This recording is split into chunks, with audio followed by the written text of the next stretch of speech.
আমাকে জড়িয়ে ধরো। তোমাকে জড়িয়ে ধরবো আমি? কিন্তু এটা কি ঠিক হবে? কেন? আমরা তো হাজব্যান্ড ওয়াইফ। তবুও কিছুদিন পর এসব করলে ভালো হতো না? কেন? তোমার মনে অন্য কোনো মেয়ে আছে নাকি? আরে না পাগলি, তাহলে আমাকে জড়িয়ে ধরো। তোমার শরীর এত নরম কেন? এইটা আমার শরীর না, এটা আমার পমপম। ওহ সরি, অন্ধকারে হাত কোথা থেকে কোথায় গেছে খেয়াল ছিল না। এমন ভাব করছো যেন আমি অপরিচিত কোনো মহিলা। আসলে আমার হাত পা কাঁপছে। আজকে প্রথম কোনো মেয়ের সাথে এক বিছানায়। তুমি কাঁপছো না, তোমার লুঙ্গি কাঁপছে। মানে? নিচে হাত দিয়ে দেখো।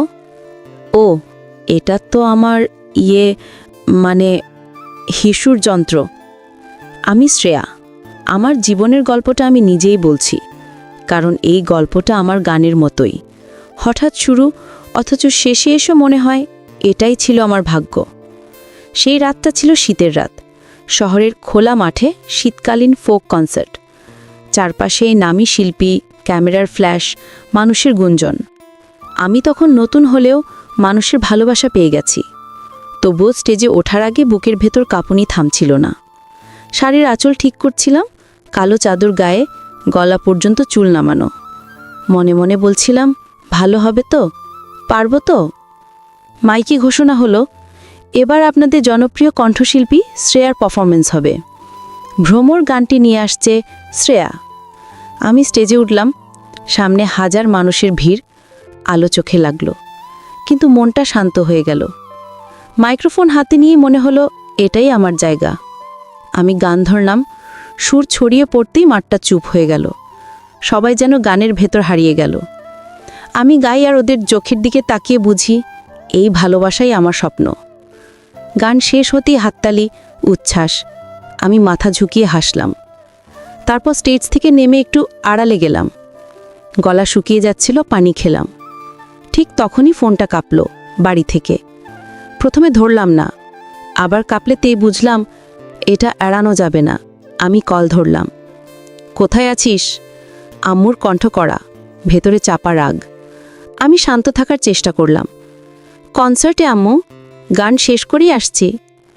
ওপাশ থেকে দীর্ঘ নিঃশ্বাস। তারপর কথাটা একেবারে বুকটা ঠান্ডা করে দিল। আজই বিয়ে, ছেলেপক্ষ আসছে, বেশি কথা বইস না। আমি জমে গেলাম। আম্মু প্লিজ, আমি এখন প্রস্তুত না। প্রস্তুত অপ্রস্তুত দেখে জীবন চলে না, বাড়ি এসেই তোকে বসানো হবে। কল কেটে গেল।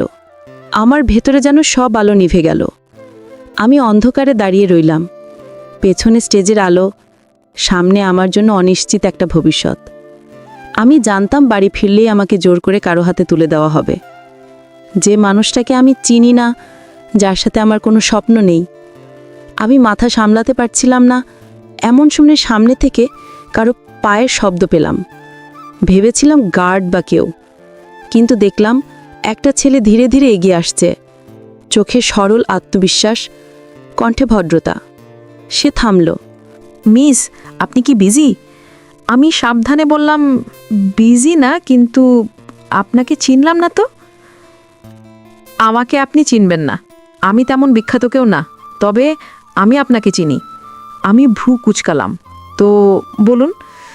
সে একটু থেমে বলল, আপনার দুইটা পরিচয় আছে, একটা সারা দুনিয়া জানে আর একটা আমি ছাড়া কেউ জানে না। আমি হেসে বললাম, আচ্ছা, তো বলেন শুনি। সে সাহস করে বলল, প্রথমত আপনি শ্রেয়া, একজন গায়িকা, অনেক ফ্যান ফলোয়ার। আর দ্বিতীয়ত আপনি শ্রেয়াই, কিন্তু আমার মনের রানী। আপনাকে প্রথম দেখেই এমন ক্র্যাশ খেয়েছি, কেউ যতই হাসুক আমার কিছু যায় আসে না। আমি অবাক হয়ে তাকালাম। এমন কথা আমি শোনার অভ্যস্ত না। অস্বস্তি লাগলো, আবার কথাও একটু ভালোও লাগলো।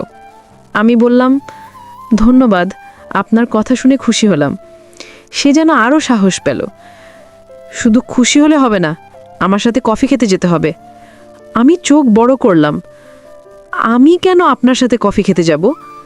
সে হেসে বলল, প্রশ্নটা কঠিন হলেও উত্তরটা আমার কাছে আছে। আমি চুপ করে রইলাম। এখানে এত মানুষ থাকতে কেউ এই সময় মাঠে এসছে? না তো, এখানে এত মানুষ থাকতে কারোর সাথে আপনার কথা হয়েছে? না, হয়নি। আর এত ফ্যান থাকতেও কেউ আপনাকে কফি খেতে যাওয়ার জন্য জিজ্ঞাসা করতে পেরেছে? না। সে বলল, তাহলে মানে দাঁড়ায় আজকে আপনাকে আমার সাথে যেতে হবে। তার যুক্তি বোকা, কিন্তু কণ্ঠে এমন নিষ্পাপ যত্ন ছিল যে আমি হেসে ফেললাম। সেই মুহূর্তে আমার ভেতরের ভয়টাও একটু নরম হয়ে এলো।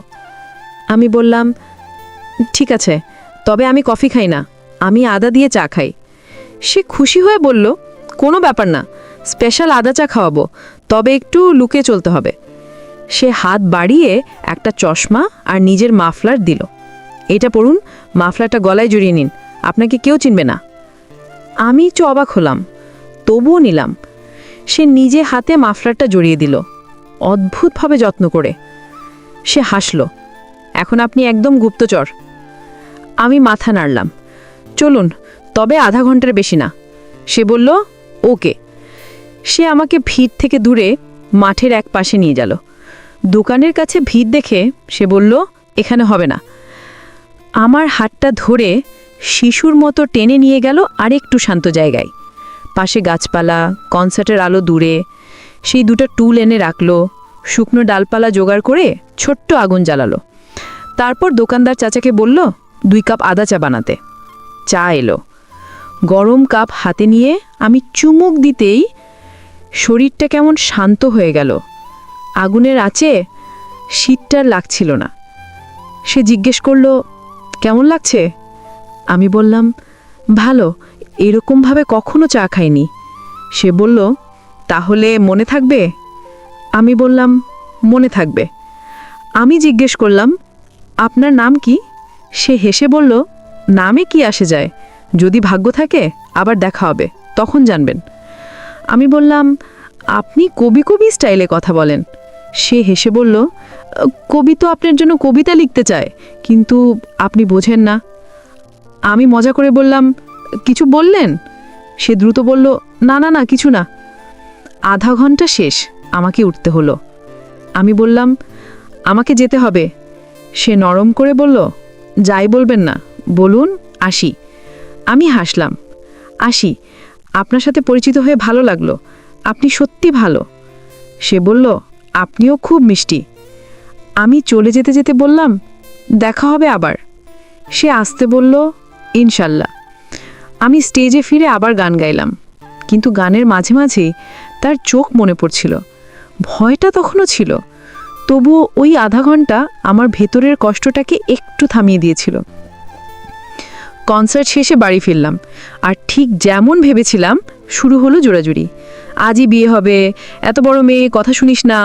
আমি কাঁদলাম, রাগ করলাম, বোঝানোর চেষ্টা করলাম, কেউ শুনল না। আমার নিজের জীবন নিয়ে আমার কোনো অধিকার নেই, এটা বুঝিয়ে দিল সবাই। পরের কয়েকদিন আমি আড়ালে আড়ালে ভেঙে পড়ছিলাম। বাইরে গান, হাসি, কাজ, ভেতরে ভয় আর বন্দিত্ব। তবুও ওই আগুনের পাশের চা, সেই অচেনা ছেলেটার কথা মাঝে মাঝে মনে পড়ত। নাম জানতাম না, ঠিকানাও না, তবুও মনে হতো অদ্ভুতভাবে সে আমার মনের এক কোণায় জায়গা করে নিয়েছে। তারপর এলো সেই রাত, বাড়ি ভরা লোক, বিয়ের আয়োজন। আমাকে সাজিয়ে বসিয়ে রাখা হয়েছে। ছেলেপক্ষ আসছে। যেই ছেলেটাকে আমি কোনোদিন দেখিনি, যার সাথে কোনো কথা নেই, তার সাথেই আমাকে বেঁধে দিতে চায় ওরা। আমি জানালার কাছে গিয়ে দাঁড়ালাম। বাইরে ঠান্ডা বৃষ্টি পড়ছে। বুকের ভেতর জেটটা জ্বলে উঠল। আমি সিদ্ধান্ত নিলাম, না, আমি নিজেকে হারাবো না। সুযোগ বুঝে আমি পেছনের দরজা দিয়ে বেরিয়ে পড়লাম। কালো ওড়না দিয়ে মুখ ঢেকে নিলাম। রাত গভীর, রাস্তাঘাট ফাঁকা। কোথায় যাব, কাকে ডাকব? মাথায় কোনো নাম আসছিল না, শুধু একজনের মুখ ভাসছিল। আমি হাঁটতে হাঁটতে শহরের এক প্রান্তে চলে গেলাম। শরীর ক্লান্ত, মন আরও ক্লান্ত। এমনি সময় একটা গাড়ি আসতে দেখলাম। আমি সাহস করে হাত তুললাম। গাড়িটা থামলো, জানালা নামলো। ভেতরে তাকিয়েই আমি থমকে গেলাম। এটা সেই ছেলেই। সে বলল, লিফট লাগবে? আমি মাথা নাড়লাম, হ্যাঁ। সে বলল, তবে আপনার কণ্ঠটা চেনা চেনা লাগছে। আমরা কি আগেও কথা বলেছি? আমি হালকা কাপা মলায় বললাম, এই আপনি নামটাই তো। সে গাড়ির লাইট জ্বালালো। আমার মুখ দেখে ওর চোখ বড় হয়ে গেল। আপনি শ্রেয়া? আমি গাড়িতে উঠে বসলাম। সামনের সিটে একটা ছোট মেয়ে ফোনে গেম খেলছিল। সে আমাকে দেখে আনন্দে চিৎকার করে উঠল, আপনি শ্রেয়া আপু না? আমি একটু অবাক হয়ে বললাম, হ্যাঁ, তুমি আমাকে চিনো? সে হেসে বলল, চিনব না, ভাইয়া সারা দিন আপনার গল্প শোনায়, আপনার উপর ক্র্যাশ খেয়েছে। ছেলেটা লজ্জায় বলল, ও মিথ্যে বলছে। মেয়েটা জেদ করে বলল, মিথ্যে? এই দেখেন ভাইয়ার ফোনের ওয়ালপেপারে আপনার ছবি। আমি তাকিয়ে দেখলাম সত্যিই আমার ছবি। বুকের ভেতর কেমন করে উঠল। ছেলেটা এবার সিরিয়াস গলায় জিজ্ঞেস করল, এত রাতে একা, মুখ ঢেকে, কি হয়েছে? আমি আর লুকালাম না। আমার ফ্যামিলি টাকার লোভী, আমি বললাম। আমি নিজের চেষ্টা আর সৃষ্টিকর্তার ইচ্ছায় এত দূর এসেছি, কিন্তু ওরা জোর করে এক টাকাওয়ালা ছেলের সাথে আমাকে বিয়ে দিতে চাচ্ছে। আজকেই বিয়ে ছিল, আমি পালিয়ে এসেছি, কিন্তু বেশিক্ষণ পালাতে পারবো না, ওরা খুঁজে নেবে। আমি কোথায় যাব? গাড়ির ভেতর নীরবতা নেমে এলো। ছোট মেয়েটা হঠাৎ গেম বন্ধ করে বলল, ভাইয়া, আপনি আপুকে বিয়ে করে ফেলো, প্রবলেম সলভ। ছেলেটা ধমক দিল, চুপ থাক। কিন্তু মেয়েটা জেদ করল, আপুকে বিয়ে না করলে আমি পরীক্ষায় ইচ্ছে করে ফেল করব, আন্টি আপনাকে বকা দিবে। আমি কান্নার মাঝেও হেসে ফেললাম। ছেলেটা আমার দিকে তাকিয়ে বলল, তুমি সিরিয়াস? এটা সারা জীবনের ব্যাপার। আমি বললাম, আমি ভেবে দেখেছি, আর সত্যি বলতে আপনার সাথে ওই রাতে দেখা হওয়ার পর থেকে আমি আপনাকে নিয়ে ভেবেছি। একটা অদ্ভুত অনুভূতি কাজ করে আপনার প্রতি। আমি লুকিয়ে আপনার কনসার্টেও গিয়েছিলাম। এখন আমার সামনে আর কোনো রাস্তা নেই, আপনার চেয়ে ভালো আশ্রয় আমি কাউকে ভাবতে পারছি না।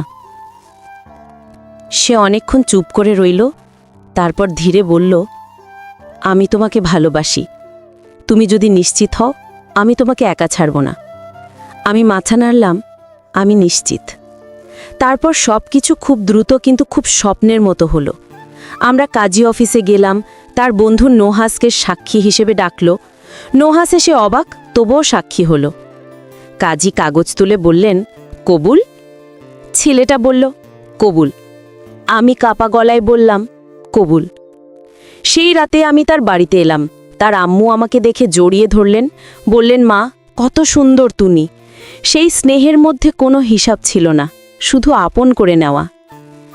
সেই দিন রাতে আমি জানালার পাশে দাঁড়িয়েছিলাম। বাইরে শীতের বাতাস। মনে হচ্ছিল এতদিনের ভয়টা আজ সত্যি সত্যি শেষ হলো। ছেলেটা এসে পাশে দাঁড়িয়ে জিজ্ঞেস করল, তুমি ঠিক আছো? আমি অনেক দিন পর ঠিক আছি। সে বলল, আমি তোমাকে কষ্ট দেব না, আমি বিশ্বাস করি। এরপর দিনগুলো বদলাতে লাগলো। আমি আবার গান গাই, স্টেজে উঠি, মানুষের ভালোবাসা পাই। কিন্তু রাত নামলে আমি আর ভয় পাই না। আমি আর কারো জোরের শিকার নই। আমি নিজের পছন্দে, নিজের ইচ্ছায় বেঁচে আছি। আর শীতের রাতে আদা চায়ের গন্ধ পেলে আমার মনে পড়ে সেই আধা ঘন্টা, ছোট আগুন, 2 কাপ চা, আর এক অচেনা ছেলের সাহসী হাসি। আমি মনে মনে বলি, তুমি আমাকে শুধু ভালোবাসোনি, তুমি আমাকে আমার জীবনটা ফিরিয়ে দিয়েছো।